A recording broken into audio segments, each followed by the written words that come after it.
গেল বছরের ৩ মৌসুমে ধানের বাম্পার ফলন হয়েছে দেশে। সরকারি গুদামও মজুদ রয়েছে ইতিহাসের সর্বোচ্চ। এরপরও ভারত থেকে চাল আমদানির অনুমতি দিয়েছে সরকার, মূলত সরু চালের দাম নিয়ন্ত্রণ করতে এমন উদ্যোগ।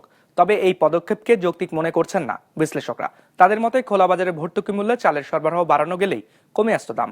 হিলি রিপোর্টার হালিম আল রাজির সহযোগিতায় রঞ্জিবুল মিজানের রিপোর্ট।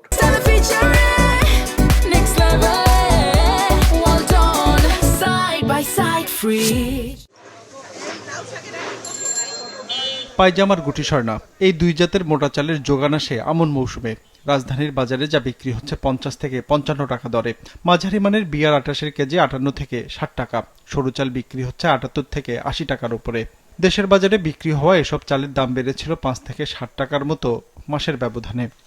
চালের দাম অনেক বাড়তি তো, 80 টাকার নিচে 75-78 টাকার নিচে চালের কেজি নাই। রিসেন্টলি চাল কাটা হয়েছে, চালের করা হয়েছে, তারপরও দাম বেড়ে গেল। বোঝা যায় যে সরকারের অত নজরদারিটা নেই। নজরদারি না থাকাতে যেটা হচ্ছে যে বিভিন্নভাবে বিভিন্ন ব্যক্তি বা সিন্ডিকেট বলেন, ওরাই দাম বাড়িয়ে দিচ্ছে হয়তো বা। লাজিশাল্লা আর মিনিকেটটা একটু বাড়ছে বেশি, তবে লাজিশাল্লা কেজিতে কোনো চালে 5-7 টাকা বাড়ছে।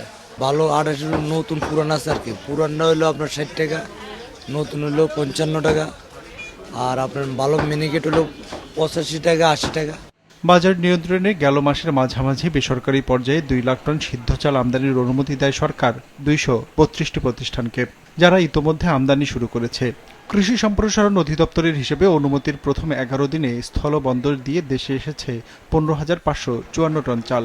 শিপমেন্ট 6 গাড়ি 9 গাড়ি 42 গাড়ি ঢুকতেছে আর কি, কিন্তু মার্কেটে আমার নিজের মাল ঢুকে আছে। তো দেখছি খুব একটা চাহিদা নাই, বাজারে যে একটা চালের যে একটা চাহিদা, খুব একটা চাহিদা নাই।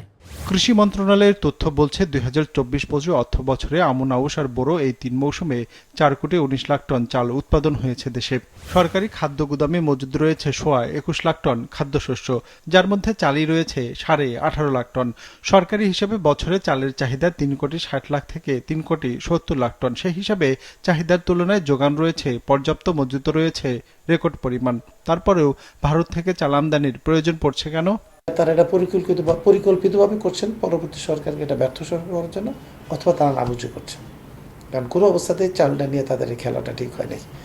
ধানের দামটা সঠিক রাখা এবং ধান উৎপাদনের জন্য কৃষকদের উৎসাহিত করা, কোনোটাই না খাদ্য মন্ত্রণালয় করতে পেরেছে, না কৃষি মন্ত্রণালয় করতে পেরেছে। সম্প্রতিকালে প্রচুর আমদানি হয়েছে চালে, তারপরেও উৎপাদন মৌসুমের শেষে প্রায় 2 লক্ষ টন চাল আমদানির কথা বলা হয়েছে, যেটা খুব যুক্তিপূর্ণ নয়। সামনে নির্বাচন এবং এরপরে একটা নির্বাচিত স্থায়ী সরকার আসবে, তাদের বিবেচনার জন্য এবং পর্যালোচনার জন্য সুযোগ রাখা উচিত, এবং এই সময়ে খুব তাড়াহুড়ো করে চাল আমদানি করার কোনো যৌক্তিক কারণ নেই।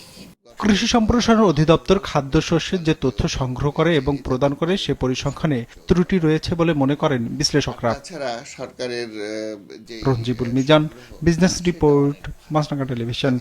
এমন পরিস্থিতি